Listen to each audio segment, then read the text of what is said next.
ఈ రోజే డౌన్లోడ్ చేయండి. మీ ఫేవరెట్ షోస్ చూడండి. అతయ్య, రేఖ చేసిన తప్పులకి తన తరపున నేను మీకు క్షమాపణ చెప్తున్నాను. అయ్యో లేదు రాఘవ, వద్దు. ఒక మనిషికి వీరేంద్ర చేసిన తప్పులకి నాది కూడా బాధ్యతగా ఉంది అని నేను అనుకోగలను. కానీ రేఖ చేసిన దానికి నువ్వు నాకెప్పటికీ క్షమాపణ చెప్పకూడదు. ఎప్పటికీ వద్దు. ఎందుకంటే బహుశా నువ్వు మర్చిపోవచ్చేమో నీ జీవితంలో రేఖ స్థానం ఏంటి అని. కానీ రేఖ నిన్ను కానీ మనలో ఎవరిని కూడా ఎప్పటికీ మర్చిపోనివ్వదు. అదే తను ఈ ఇంట్లో కేవలం ఉన్నతి సంతోషాలకి గ్యారంటీ కార్డ్ లాగే ఉంటుందని.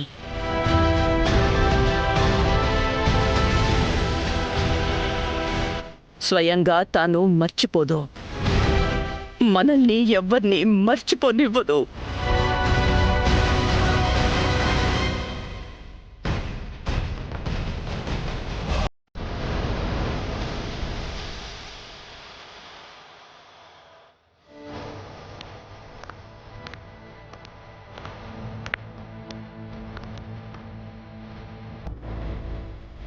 రాఘవ్,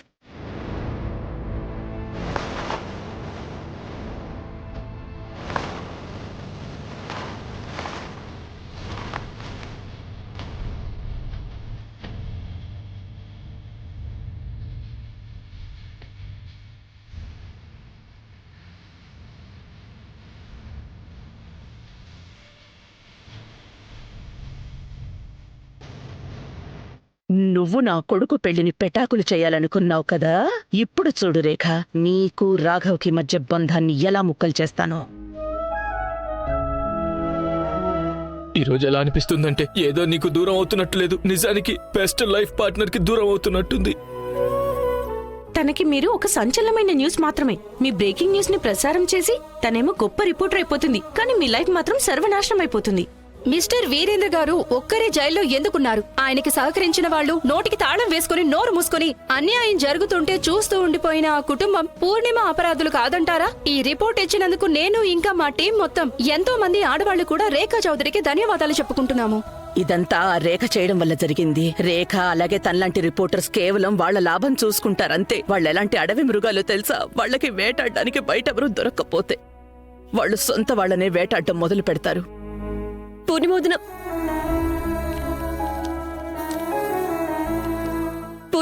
ఇదిగోండి నా ఒరిజినల్ స్టోరీ. నేను న్యూస్ ఛానల్లో సబ్మిట్ చేసింది.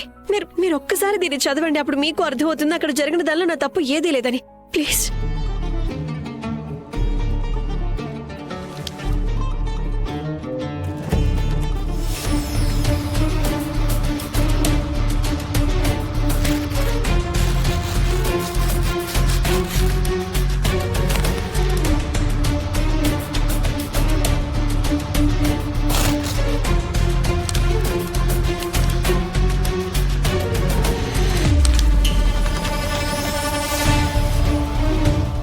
పెద్దగా ఏమీ చదువుకోలేదు రేఖ, కానీ నేను చదువుకున్నంత వరకు బంధాలు బంధుత్వాల గురించే చదివాను. వదిలే, ఇప్పుడేం లాభంలే. జరగాల్సింది ఎలాగో జరిగిపోయింది. నేను నమ్మినా నమ్మకపోయినా పోయేదేముంది? వదిన, మీరెక్కడికి వెళ్తున్నారు? మళ్ళీ తిరిగి నా గదికి. ఇప్పుడు నాకు ఇక్కడ కూడా భయంగానే ఉంది. వదినా, పూర్ణిమోదన ప్లీజ్, పూర్ణిమోదన ప్లీజ్.